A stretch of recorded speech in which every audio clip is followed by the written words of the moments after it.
નમસ્કાર વિદ્યાર્થી મિત્રો, સર્વે વિદ્યાર્થી મિત્રોને જય સ્વામિનારાયણ. શ્રી સ્વામિનારાયણ ગુરુકુળ રાજકોટ સંસ્થાન દ્વારા આયોજિત SGIS ઓનલાઈન ગુરુકુળમાં આપ સર્વે વિદ્યાર્થી મિત્રોનું ફરી એક વખત હાર્દિક સ્વાગત છે. વિદ્યાર્થી મિત્રો, આપણે ગયા લેક્ચર્સમાં ધોરણ 11માં પ્રકરણ નંબર 10માં એમ તબક્કાના કેટલાક પેટા તબક્કાઓ વિશેની ચર્ચા શરૂ કરી ચૂક્યા છીએ. આપ સર્વે જાણો છો કે કોઈ પણ કોષના વિભાજનમાં બે મુખ્ય તબક્કાઓ છે, એક આંતરાવસ્થા, બીજું એમ તબક્કો. અને આ એમ તબક્કામાં આપણે ભણી રહ્યા છીએ કોષ કેન્દ્ર વિભાજન. તો આ કોષ કેન્દ્ર વિભાજનમાં પ્રથમ તબક્કો છે જેનું નામ છે પૂર્વાવસ્થા, જે આપણે ગયા લેક્ચર્સમાં ભણવાનું શરૂ કરેલું છે. ફરી એક વખત આપ સર્વે વિદ્યાર્થી મિત્રોને નમ્ર નિવેદન છે કે કોઈ પણ પેટા તબક્કો ભણી રહ્યા છો ત્યારે એ પેટા તબક્કાની માહિતી ગોખવાની બિલકુલ જરૂરિયાત નથી, પરંતુ એ પેટા તબક્કામાં જે પણ ઘટનાઓ ઘટે છે એ ઘટનાઓને યોગ્ય ક્રમમાં યાદ રાખશો એટલે આ ટોપિક સરળતાથી તમે સમજી શકશો અને યાદ પણ રાખી શકશો. તો પૂર્વ અવસ્થામાં કઈ કઈ ઘટનાઓ આપણે ગયા લેક્ચર્સમાં ચર્ચા કરી હતી, ફરી એક વખત ઝડપથી યાદ કરી લે વિદ્યાર્થી મિત્રો. આપણે પૂર્વ અવસ્થામાં જોયું હતું કે જ્યારે કોષ કેન્દ્રની વિભાજનની શરૂઆત કરે છે ત્યારે સૌ પ્રથમ ઘટતી ઘટના છે એ છે કોષમાં આવેલા કોષ કેન્દ્રના ફરતે આવેલા કોષ કેન્દ્ર પટલનું વિઘટન થવાની ઘટના. તો સૌ પ્રથમ કોષ કેન્દ્ર પટલનું વિઘટન થાય છે. એ ઘટનાની સાથે સાથે જ જે કોષ કેન્દ્રમાં આવેલું જલીલ દ્રવ્ય છે જે સૌ પ્રથમ શરૂઆતમાં રંગસૂત્ર દ્રવ્ય સ્વરૂપે હોય છે, એટલે કે પ્રવાહી સ્વરૂપે હોય છે. તો આ રંગસૂત્ર દ્રવ્ય સ્વરૂપનું પ્રવાહી સ્વરૂપનું જલીલ દ્રવ્યનું ઘનીકરણ થવાનું શરૂ થાય છે અને એ ઘનીકૃત સ્વરૂપ બને છે, જેને આપણે રંગસૂત્ર સ્વરૂપ કહીએ છીએ. તો બીજી ઘટના છે રંગસૂત્ર દ્રવ્યનું રંગસૂત્ર સ્વરૂપમાં નિર્માણ થવું. ત્રીજી ઘટના આપણે ભણી ગયા કે એ તબક્કા દરમિયાન જે બેવડાયેલા તારા કેન્દ્ર છે આ તારા કેન્દ્ર પરસ્પર વિરુદ્ધ ધ્રુવ તરફ ગતિ કરવાનું શરૂ કરે છે. એટલે કે એક તારા કેન્દ્ર ઉત્તર ધ્રુવ તરફ ગતિ કરે છે, જ્યારે બીજું તારા કેન્દ્ર છે એ દક્ષિણ ધ્રુવ તરફ ગતિ કરવાનું શરૂ કરે છે. અને સૌથી છેલ્લી ઘટના જોઈ આપણે કે કોષમાં આવેલી અંગિકાઓ જેવી કે અંતઃકોષ રસાળ, ગોલ્ગી કાય અને કણાભસૂત્ર જેવી અંગિકાઓ છે એ અદ્રશ્ય થવાની શરૂ થાય છે. તો આ ચારે ચાર ઘટનાઓનો સમૂહ જેને આપણે એક પેટા તબક્કા તરીકે ઓળખીએ છીએ, જે પેટા તબક્કાને નામ આપેલું છે પૂર્વાવસ્થા. હવે પૂર્વાવસ્થા પૂર્ણ થયા બાદ બીજી પેટા તબક્કો શરૂ થાય છે જેનું નામ છે ભાજના અવસ્થા. ભાજના અવસ્થા. આ ભાજના અવસ્થા વિશે પણ ગયા લેક્ચર્સમાં આપણે ચર્ચા કરી ચૂક્યા છીએ કે રંગસૂત્ર સંપૂર્ણ ઘનીકૃત બને છે. હવે આ ઘનીકરણ શું છે એ સરળ રીતે ન સમજાતું હોય તો દરેક વિદ્યાર્થી મિત્રો એક ઉદાહરણ દ્વારા સમજી શકો. આપ સર્વે અળદિયા બનાવવાની પ્રક્રિયાથી તો વાકેફ હશો જ. શિયાળામાં અળદિયાની સિઝન છે તો આપ સર્વે ઘરે અથવા તો હોસ્ટેલમાં અથવા તો કોઈ કંદોઈની દુકાને અળદિયા બનવાની પ્રક્રિયા જોઈ તો હશે જ. તો આ અળદિયા બનાવવાની પ્રક્રિયા થાય છે ત્યારે અળદિયા જે મટીરિયલમાંથી બને છે એ સૌથી પહેલાં લિક્વિડ સ્વરૂપ હોય છે, પ્રવાહી સ્વરૂપ હોય છે. હવે એ પ્રવાહી સ્વરૂપમાંથી જેમ જેમ એને ઉકાળતા ઉકાળતા પાણી છે એ બાષ્પીભવન પામતું જાય છે, પાણીની વરાળ બનતી જાય છે, એમ એમ એ પ્રવાહી સ્વરૂપનું ધીમે ધીમે ધીમે ધીમે કરતાં ઘનીકરણ સરવાનું શરૂ થાય છે. અને એ અંશતઃ અથવા તો અર્ધ ઘનીકૃત વિસ્તાર સ્વરૂપમાં આવે છે ત્યારે તમે એને કહો છો અળદિયાનો લચકો. અળદિયાનો લચકો છે એ અર્ધ ઘનીકૃત સ્વરૂપ છે એવું કહી શકાય. અને જ્યારે આ ઘનીકરણની પ્રક્રિયા પરાકાષ્ઠાએ પહોંચી અને પૂર્ણ થાય છે ત્યારે જે અળદિયા એકદમ સોલિડ જે વાળેલા છે એટલે કે શું આપણે સંપૂર્ણ ઘનીકૃત સ્વરૂપ. હવે આ અળદિયાને અને રંગસૂત્રને વાસ્તવિક રીતે કોઈ લેવા દેવા નથી, પરંતુ ઘનીકરણની પ્રક્રિયા એક પછી એક સ્ટેજ પ્રમાણે, એક પછી એક તબક્કા પ્રમાણે કઈ રીતના આગળ વધે છે તે સમજાવવા માટેનું માત્ર ઉદાહરણ છે. માટે આ તબક્કાના વર્ણનમાં કે અળદિયા વિશે લખવાનું નથી. તો આવી જ રીતે મિત્રો જ્યારે પૂર્વ અવસ્થાની શરૂઆત હોય છે ત્યારે રગસૂત્ર દ્રવ્ય સ્વરૂપે પ્રવાહી સ્વરૂપે જલિલ દ્રવ્ય હોય છે. ધીમે ધીમે ધીમે કરતા ગલીકરણની શરૂઆત થાય છે અને ભાજલા અવસ્થામાં જ્યારે કોષ કેન્દ્ર વિભાજન પ્રવેશે છે ત્યારે આ રગસૂત્ર દ્રવ્ય સ્વરૂપમાં રહેલું જે જલિલ દ્રવ્ય છે તેનું સંપૂર્ણ ઘલીકૃત થતા એકદમ ઘલીકૃત થયેલા રગસૂત્ર સ્વરૂપ ભાજલા અવસ્થામાં જોઈ શકાય છે. માટે જ વિદ્યાર્થી મિત્રો, જ્યારે કોઈ પણ બાયોલોજિસ્ટ રગસૂત્રને માઇક્રોસ્કોપમાં જોવાનો પ્રયત્ન કરે છે અથવા તો કોઈ વ્યક્તિ રગસૂત્રના અભ્યાસ માટેનો પ્રયત્ન કરે છે ત્યારે હંમેશા જે કોષ પસંદ કરવામાં આવે છે રગસૂત્રના અભ્યાસ માટે એ કોષ ભાજલા અવસ્થામાંથી પસાર થતા કોષ પસંદ કરવામાં આવે છે. કારણ કે આ અવસ્થા દરમિયાન કોષમાં રગસૂત્ર સુસ્પષ્ટ સ્વરૂપે જોઈ શકાય છે. માઇક્રોસ્કોપમાં આ રગસૂત્ર છે તેને સરસ રીતે એકદમ ઘલીકૃત થયેલા સ્વરૂપમાં જોઈ શકાય છે. માટે રગસૂત્રના અભ્યાસ માટે, કેરિયોટાઇપિક્સ બનાવવા માટે, રગસૂત્રના માઇક્રોસ્કોપમાં ફોટા પાડવા માટે, રગસૂત્રના આકારનો અભ્યાસ કરવા માટે, રગસૂત્રની ગણતરી કરવા માટે, રગસૂત્ર સાથે જોડાયેલી બીમારીઓના નિદાન કરવા માટે, આ તમામ પ્રક્રિયાઓ માટે આપણે એવા કોષને પસંદ કરીએ છીએ કે જે કોષ પોતાના જીવનકાળના ભાજલા અવસ્થામાંથી પસાર થતા હોય છે. હવે પહેલી ઘટના આપણે જોઈ ભાજલા અવસ્થામાં રગસૂત્રનું ઘલીકરણ થવું અને સંપૂર્ણ ઘલીકૃત થયેલા રગસૂત્ર. બીજી ઘટના છે જે બંને ધ્રુવ પર ગોઠવાઈ ગયેલા તારા કેન્દ્ર છે. આ તારા કેન્દ્રમાંથી એક તંતુમય પ્રોટીનનું નિર્માણ થવાનું શરૂ થાય છે અને આ તંતુમય પ્રોટીનને આપણે નામ આપેલું છે ત્રાક તંતુઓ. ધીમે ધીમે કરતા ત્રાક તંતુઓ દ્વિધ્રુવીય ત્રાકના સ્વરૂપે આગળ વધે છે, વિકાસ પામે છે અને આ ત્રાક તંતુઓનો છેડો રગસૂત્રના વચ્ચે આવેલી વર્તુળાકાર રચના જેને સેન્ટ્રોમિયર કહી છે અને આ સેન્ટ્રોમિયર પર આવેલી એક જેવી રચના જેને કાઇનેટોકોર્સ કહી છે.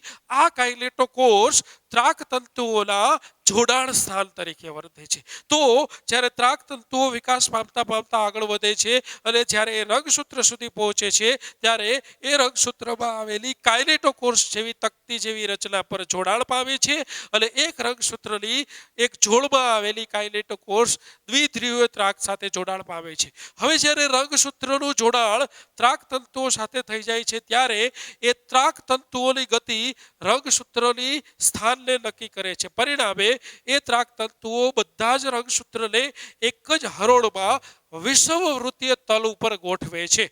એટલે એ શું બને છે એ આપણે જોઈએ મિત્રો. માની લ્યો કે આ એક કોઈ કોષ છે, તો આ કોષને આપણે પૃથ્વીનો ગોળો સમજીએ તો પૃથ્વીના ગોળામાં એક્ઝેક્ટ મધ્યમાં જે વિષુવવૃત્તીય પસાર થાય છે વિષુવવૃત્ત, તો એવી જ રીતે આ કોષમાં પણ મધ્યમાંથી વિષુવવૃત્ત પસાર થાય છે અને આ વિષુવવૃત્તમાં આ રીતના અહીં હરોળમાં ગોઠવાયેલા રગસૂત્ર આપ જોઈ શકો છો. તો 23 જોડ રગસૂત્ર અહીં વિષુવવૃત્તીય તલ પર, અહીં બે જ રગસૂત્ર બતાવી રહ્યો છું પરંતુ વાસ્તવિક રીતે 23 જોડ રગસૂત્ર આ રીતના હરોળમાં વિષુવવૃત્તીય તલ પર ગોઠવાય છે. એટલે આ તલ ઉપર ગોઠવાયેલા રગસૂત્ર દ્વિધ્રુવીય ત્રાક સાથે જોડાણ ધરાવે છે.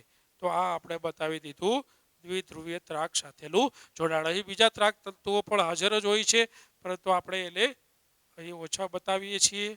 તો આ રીતે વિષુવવૃત્તીય તલ પર એક હરોળમાં રગસૂત્રની ગોઠવણી થાય છે. આ ગોઠવણીને આપણે એક ચોક્કસ નામ આપેલું છે અને એ નામને આપણે કીધેલું છે ભાજલ તલ. તલ એટલે કે વિસ્તાર, ભાજલ એટલે કે ભાજલા અવસ્થામાં થતો તલ પ્રદેશમાં આયોજનબદ્ધ ગોઠવણી. તો આ ભાજલ તલનું નિર્માણ થવું અહીં સુધીની જે ઘટના છે આ ઘટનાને આપણે કહીશું ભાજલા અવસ્થા. તો ભાજલા અવસ્થામાં ભાજલ તલનું નિર્માણ થાય છે. હવે આગળ શું થાય છે એ આપણે ત્રીજા અવસ્થાની અંદર ભણવા તરફ આગળ વધી રહ્યા છીએ, જે અવસ્થાનું નામ છે ભાજલોત્તરા અવસ્થા. ભાજલોત્તરા અવસ્થામાં શું થાય છે તો કે સૌથી પહેલી જ ઘટના જે ઘટે છે હું એ ઘટના લખતો જાઉં છું અને અહીં એ ઘટનાને અનુરૂપ આકૃતિ લખતો જાઉં છું કે દોરતો જાઉં છું જેથી કરીને આપણને ઘટનાનું વર્ણન અને આકૃતિ બંને સુસંગતતા રીતે જોવામાં અનુકૂળ પડે. ભાજલોત્તરા અવસ્થામાં સૌથી પહેલી જ ઘટના જે થાય છે એ છે રગસૂત્ર સાથે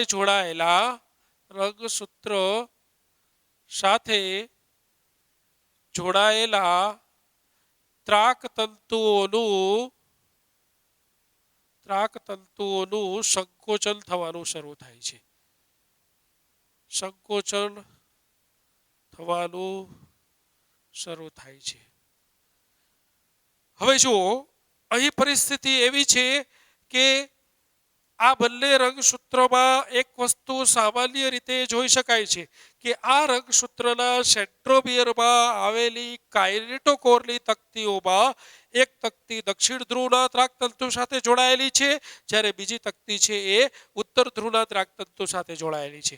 હવે જ્યારે આ ત્રાકતંતુઓનું સંકોચન થવાનું શરૂ થાય, આપણે આ આકૃતિને થોડી મોટી કરીશું અહીંયા, જેથી કરીને તમને આખી પ્રક્રિયા જે છે એ સુવ્યવસ્થિત રીતે મગજની અંદર છપાઈ જાય અથવા તો સમજવામાં સરળ પડે. આપણે જે બ્લેક કલરનું રંગસૂત્ર છે એને થોડું મોટું કરીને એવું બતાવું છું. આ જ રંગસૂત્રમાં થતી ઘટના એ બતાવી રહ્યો છું.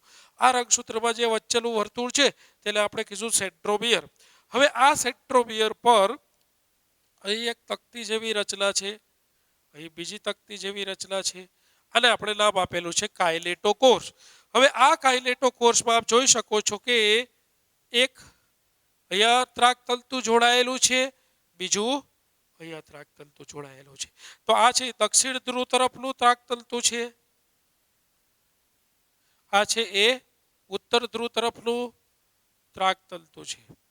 અહીં એકદમ મજબૂતાઈથી બંને ત્રાકતંતુઓ કાઇનેટોકોર્સ સાથે જોડાઈ ગયા છે, એટલે કે આ તકતી જેવી રચના સાથે જોડાઈ ગયા છે.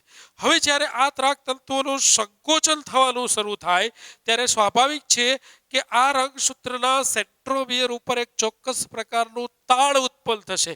જેમ જેમ આ ત્રાકતંતુઓ વધુ ને વધુ સંકોચન પામતા જશે એમ એમ આ ત્રાકતંતુઓ દ્વારા આ સેન્ટ્રોમિયર ઉપર એક તાણ ઉત્પન્ન થાય છે. તમને ખ્યાલ ન આવતો હોય તો આપણે એક ઉદાહરણથી સમજીએ વિદ્યાર્થી મિત્રો. માની લ્યો કે આ જે મારા હાથમાં માર્કર છે એટલે સેન્ટ્રોમિયર તરીકે ધ્યાનમાં લેશો. મારો આ હાથ છે એટલે ઉત્તર ધ્રુવનું ત્રાકતંતુ લેશો, આ હાથ છે એટલે દક્ષિણ ધ્રુવનું ત્રાકતંતુ. તો જો સેન્ટ્રોમિયર ઉપર દક્ષિણ ધ્રુવ અને ઉત્તર ધ્રુવના ત્રાકતંતુઓ જોડાઈ ગયા છે. હવે જ્યારે આ ત્રાકતંતુઓને આને નીચે તરફ ખેંચું છું અને ઉપર તરફ ખેંચું છું, પરિણામ એ આવે છે કે આ સંકોચનથી આ માર્કર છે એ જો શું થાય છે, વધુ તાણ ઉત્પન્ન થતા છૂટી પડી જાય છે. જો આ કેપ અને માર્કર બે શું પડી જાય છે, છૂટું પડી જાય છે. એવી જ કંઈક પરિસ્થિતિ અહીંયા થાય છે કે જ્યારે ત્રાકતંતુઓનું વધુ સંકોચન થાય છે ત્યારે વધુ સંકોચન થવાના લીધે આ રંગસૂત્ર છે તેનું વિભાજન થાય છે અહીંયા મધ્ય ભાગમાંથી. માટે સેન્ટ્રોમિયર અને રંગસૂત્ર છે તેનું શું થાય છે, વિભાજન થાય છે. રંગસૂત્રનું તથા સેન્ટ્રોમિયરનું વિભાજન થાય છે. હવે વિભાજન થાય છે એટલે કે રંગસૂત્ર અને સેન્ટ્રોમિયર છે એ મધ્ય ભાગમાંથી તૂટે છે.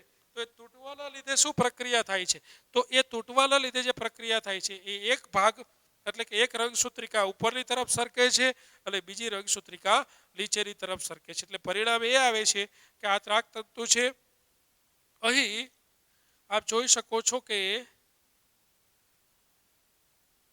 આ એક રંગસૂત્રિકા છે એ ઉપરની તરફ સરકે છે, અહીંથી વિભાજન પામેલી આ બીજી રંગસૂત્રિકા છે એ નીચેની તરફ સરકે છે. એટલે કે આનું શું થઈ ગયું છે, વિભાજન થઈ ગયું છે એવું તમે કહી શકાય. તો અહીં આપ જોઈ શકો છો કે બંને રંગસૂત્ર છે, રંગસૂત્રિકાઓ છે એ અલગ અલગ ધ્રુવ તરફ ગતિ કરવાની શરૂ કરે છે. આ પરિસ્થિતિ શું છે એવું આપણે આકૃતિમાં બતાવું છું અને મેં ઝૂમ કરીને એ બતાવેલું છે. ત્રાકતંતુઓનું સંકોચન થવાથી રંગસૂત્ર અને સેન્ટ્રોમિયરનું વિભાજન થાય છે અને પરિણામે શું આવે છે, તો કે પરિણામ એ આવે છે કે બંને રંગસૂત્રિકાઓ વિરુદ્ધ ધ્રુવ તરફ ગતિ કરવાની શરૂ કરે છે. વિભાજન થવાથી બંને રંગસૂત્રિકાઓ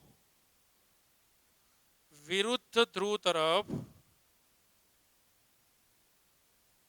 ગતિ કરવાની શરૂઆત કરે છે, એટલે કે ગતિ કરે છે. તો હવે આકૃતિ સમજાય ગયા બાદ વાસ્તવિક આકૃતિ ફરી એક વખત અહીંયા દોરીશું. આ મેં તમને સમજાવવા માટે ઝૂમ કરીને આકૃતિ દર્શાવેલી છે. તો આ આકૃતિ પછીની આગળની નેક્સ્ટ આકૃતિ છે એ કંઈક આવી દર્શાવીશું આપણે મિત્રો. આ જ કોષ છે, અહીં તારા કેન્દ્ર છે અહીંયા પણ તારા કેન્દ્ર છે. હવે આ બંને રંગસૂત્રનું વિભાજન થઈ ગયું છે માટે એક રંગસૂત્રિકા અહીંયા, બીજી રંગસૂત્રિકા અહીંયા. એવી જ રીતે એક રંગસૂત્રિકા અહીંયા, બીજી રંગસૂત્રિકા અહીંયા. એટલે આ બંને રંગસૂત્રિકાઓ વિરુદ્ધ ધ્રુવના ત્રાકતંતુઓ સાથે જોડાયેલી જોવા મળે છે. તો આખી પરિસ્થિતિ આવી છે. રંગસૂત્ર તૂટી ગયું છે. વિભાજન થવાથી રંગસૂત્રની બંને રંગસૂત્રિકાઓ વિરુદ્ધ ધ્રુવ તરફ ગતિ કરવાની શરૂ કરે છે. હવે સ્વાભાવિક છે મિત્રો કે એક સરળ રીતે હું તમને સમજાવું છું. મારા હાથ તરફ દરેક મિત્રો ધ્યાન આપશો. માની લ્યો કે મારો હાથ છે એ રંગસૂત્રિકા છે અને વચ્ચેનો જે બે હથેળીથી એકબીજાનો હાથ પકડેલો છે, આ હાથ જે પકડેલો છે એ તૂટેલું સેન્ટ્રોમિયર છે. હવે ભલે અહીંથી કોક ખેંચે છે, હવે ખેંચાણ ઉત્પન્ન થતો જે ત્રાકતંતુ છે મધ્ય ભાગમાં છે. આ રંગસૂત્રિકાઓ જે ભુજાઓ છે, આ ભુજાઓ જોડાણ ધરાવતી નથી. આપ જોઈ શકો છો ભુજાઓ ફ્રી છે. જોડાણ ક્યાં છે? માત્ર સેન્ટ્રોમિયર સાથે જ છે. તો આપ જોઈ શકો છો કે આ રીતના અહીંયા હાથ છે, અહીંથી જોડાણ છે, આ રંગસૂત્રિકાઓ ફ્રી છે. હવે જ્યારે અહીંથી જોડાણ થાય છે ત્યારે જો મારો હાથ કઈ તરફ ઢળે છે. ફરી એક વખત આપણે જોશું મિત્રો. અહીંથી જ્યારે કોઈ વસ્તુ ખેંચાણ ઉત્પન્ન થાય છે, અહીંથી કોઈ વસ્તુ ખેંચાય છે ત્યારે એ માત્ર મધ્ય ભાગમાં ખેંચાણ બળ ઉત્પન્ન કરે છે. માટે આ જે રંગસૂત્રિકાની ભુજાઓ છે એ પાછળની તરફ વળે છે. આપ જોઈ શકો છો પહેલા સીધી છે, પછી વચ્ચેનો ભાગ ખેંચાય છે માટે રંગસૂત્રની ભુજાઓ વી આકારે પાછળની તરફ વળે છે. તો આપણે આગળની ઘટનામાં એવું લખીશું કે ત્રાકતંતુઓનું વધુ સંકોચન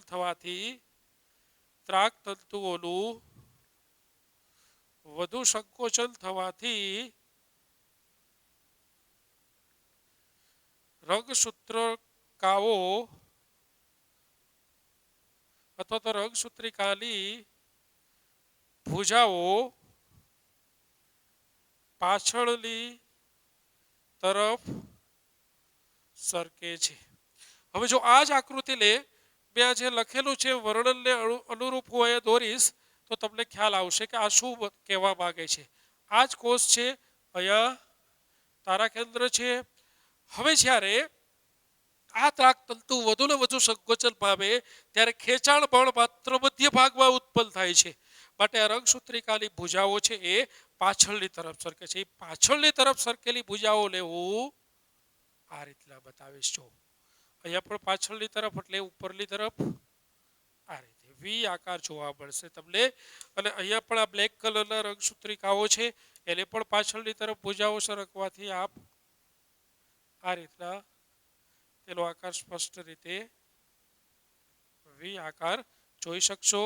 અને આ રંગસૂત્રિકાઓનું જોડાણ હજી હવે અહીંયા ત્રાકતંતુઓ નાના બતાવવાના, કારણ કે સંકોચન પામેલા છે.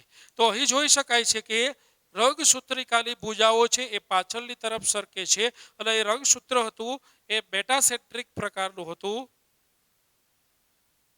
માટે એ વી આકાર ધારણ કરે છે. કેવો? વી આકારનું જોવા મળે છે. તો અહીં સુધીની જે ઘટનાઓ ઘટે છે આ ઘટનાઓને આપણે એક તબક્કો કહીએ તો આ તબક્કાને આપણે નામ આપેલું છે ભાજલોતરા અવસ્થા. ફરી એકવાર જોઈએ ભાજલોતરા અવસ્થામાં શું થતું હોય છે વિદ્યાર્થી મિત્રો. ભાજલોતરા અવસ્થામાં ભાજન તલથી આગળની ઘટનાઓ ઘટવાની શરૂ થાય છે. રંગસૂત્ર જે કાઇનેટોકોરની તકતીઓથી ત્રાકતંતુઓ સાથે જોડાયેલા છે, આ ત્રાકતંતુઓના સંકોચનની શરૂઆત થાય છે. આ ત્રાકતંતુઓના સંકોચનના લીધે રંગસૂત્ર પર તાણબળ ઉત્પન્ન થાય છે અને આ તાણબળના લીધે રંગસૂત્રનું વિભાજન થાય છે.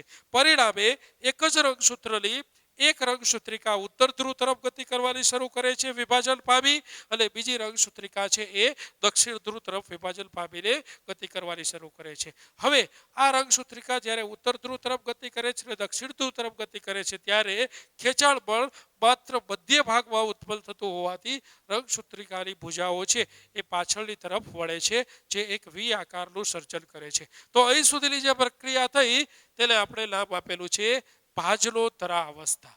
હવે અહીંથી આગળની જે ઘટના છે એ ચોથું અને છેલ્લી અવસ્થા છે, જેને આપણે નામ આપીશું અંત્યાવસ્થા. તો યાદ રાખો મિત્રો, અંત્યાવસ્થામાં થતી ઘટનાઓ પૂર્વ અવસ્થામાં થતી ઘટનાઓ કરતા પૂરક હોય છે. પૂરક એટલે કે વિરુદ્ધ હોય છે. તો આપણે ફરી એકવાર પૂર્વ અવસ્થાની ઘટનાઓને યાદ કરીશું. પૂર્વ અવસ્થાઓની ઘટનામાં પહેલી જ ઘટના મેં તમને કીધેલી હતી, કોષ કેન્દ્ર પટલનું વિઘટન થવું. તો અહીં આપણે લખશું કોષ કેન્દ્ર પટલનું નિર્માણ થવું. મેં પહેલા જ કીધું પૂરક ઘટનાઓ તો ત્યાં વિઘટન થાય, તો અહીં નિર્માણ થાય છે.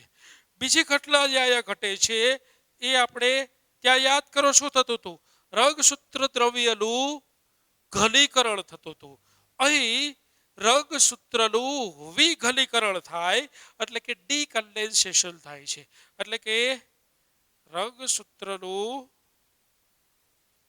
વિઘનીકરણ થાય છે. પરિણામ એ આવે છે કે અહીં શું થાય છે, રંગસૂત્ર સ્વરૂપમાંથી રંગસૂત્ર દ્રવ્ય સ્વરૂપમાં રૂપાંતરણ થાય છે. ત્યાં ઊંધું થતું હતું, યાદ કરો પૂર્વાવસ્થામાં, કે રંગસૂત્ર દ્રવ્યમાંથી રંગસૂત્ર સ્વરૂપ નિર્માણ પામતું હતું. અહીં રંગસૂત્રમાંથી પ્રવાહી સ્વરૂપમાં એટલે કે અળદિયાનો પાછો લચકો બનાવવાની વાત છે. તો અહીં રંગસૂત્રમાંથી ફરીથી રંગસૂત્ર દ્રવ્ય સ્વરૂપમાં રૂપાંતરણ થાય છે. અને ત્રીજી ઘટના જે અહીંયા થાય છે મિત્રો, યાદ રાખો કે કોષીય અંગિકાઓ, કોષીય અંગિકાઓ યાદ કરો. ત્યાં કોષીય અંગિકાઓમાં આપણે અંતઃકોષ, રસજાળ, કણાભસૂત્ર, ગોલ્ગી કાયની વાત કરેલી હતી. તો આ કોષીય અંગિકાઓ ત્યાં અદ્રશ્યમાન થતી હતી, તો અહીં દ્રશ્યમાન થાય છે. એટલે કે દેખાવાની ફરીથી શરૂ થાય છે. તો આ તમામ ઘટનાઓના અંતે અહીં જે કોષ નિર્માણ પામે છે, આ કોષમાં આપણે જોઈ શકાય છે કે સ્પષ્ટ રીતે બે કોષ કેન્દ્ર પટલ હવે તો બતાવવું જ પડશે. અને આ કોષ કેન્દ્ર પટલમાં પ્રવાહી સ્વરૂપમાં રૂપાંતરણ પામેલા એટલે કે રંગસૂત્ર દ્રવ્ય સ્વરૂપમાં આવેલા રંગસૂત્ર. અહીં રંગસૂત્ર દ્રવ્ય સ્વરૂપને ફરીથી આપણે આ રીતના બતાવીશું. આ જે છે એ રંગસૂત્ર દ્રવ્ય સ્વરૂપ છે. તો આ જે ઘટના છે તેને આપણે કહીશું અંત્યાવસ્થા.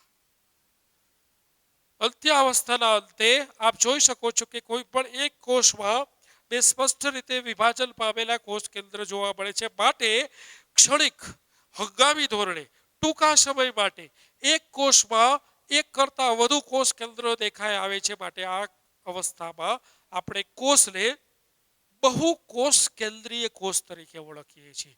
એટલે કે એક કોષમાં એક કરતાં વધુ કોષ કેન્દ્ર આવેલા હોય છે, માટે નામ આપ્યું બહુ કોષ કેન્દ્રીય કોષ.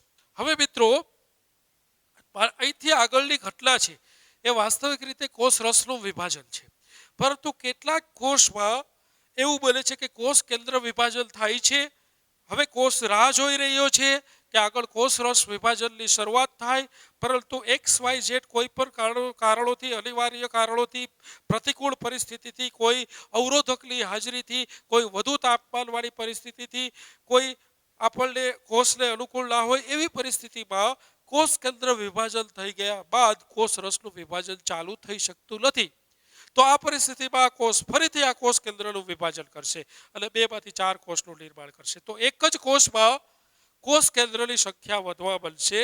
તો યાદ રાખો મિત્રો, એક કોષ એની અંદર 2 અથવા 2 કરતા વધુ કોષ કેન્દ્ર,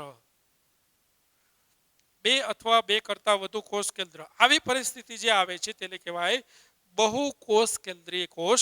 અને ખાસ કરીને યાદ રાખજો, નાળિયેરીના પ્રવાહી ભ્રૂણ કોષમાં આ પરિસ્થિતિ જોવા મળે છે કે જેમાં કોષનું કોષ કેન્દ્ર વિભાજન થઈ ચૂક્યું છે, પરંતુ કોષ રસનું વિભાજન એટલે કે આગળની ઘટના થઈ શકતી નથી, માટે કોષ કેન્દ્ર વિભાજન પુનરાવર્તન પામે છે અને ફરીથી આ કોષ કેન્દ્ર 2 માંથી 4 બની જાય છે અને એક જ કોષમાં ઠસોઠસ ભરેલા કોષ કેન્દ્ર ભરાઈ જાય છે, જે નાળિયેરીના પ્રવાહી ભ્રૂણ કોષમાં જોવા મળે છે. સામાન્ય રીતે સામાન્ય કોષમાં આવું થતું નથી. તો અહીં સુધીની ઘટના જે હતી, પૂર્વ અવસ્થા, ભાજલા અવસ્થા, ભાજલોત્તર અવસ્થા અને અંત્ય અવસ્થા, આ સંયુક્ત રીતે આપણે કહીએ તો એને કહેશું કોષ કેન્દ્ર વિભાજન, કેરિયોકાઇનેસિસ.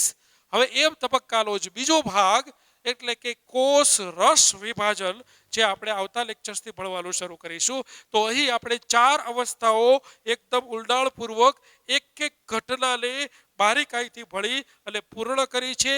કોષ કેન્દ્ર વિભાજન, તો આ કોષ કેન્દ્ર વિભાજનના અંતે આપ જોઈ શકો છો કે એક કોષમાં વિભાજન પામેલા 2 સ્પષ્ટ કોષ કેન્દ્રો આવેલા છે. હવે આગળની ઘટના છે એ છે કોષ રસ વિભાજન, જેને સાઇટોકાઇનેસિસ કહેવાય, જે આપણે આવતા લેક્ચર્સથી ભણવાની શરૂ કરીશું. ત્યાં સુધી આપ દરેક વિદ્યાર્થી મિત્રોને ફરીને એક વિનંતી કરું છું કે કોષ કેન્દ્ર વિભાજનની 4 અવસ્થાઓ, પૂર્વ અવસ્થા, ભાજલા અવસ્થા, ભાજલોત્તર અવસ્થા અને અંત્ય અવસ્થાની પ્રત્યેક ઘટનાને સમજીને યાદ કરશો, જેથી કરીને આ પ્રકરણના આગળના ભાગની ઘટનાઓ સમજવામાં તમને ખૂબ જ સરળતા પડે. તો આપણે ફરી મળીશું આવતા લેક્ચર્સમાં કોષ રસ વિભાજન એટલે કે સાઇટોકાઇનેસિસ સાથેની ચર્ચા સાથે. ત્યાં સુધી દરેક વિદ્યાર્થી મિત્રોને જય સ્વામિનારાયણ.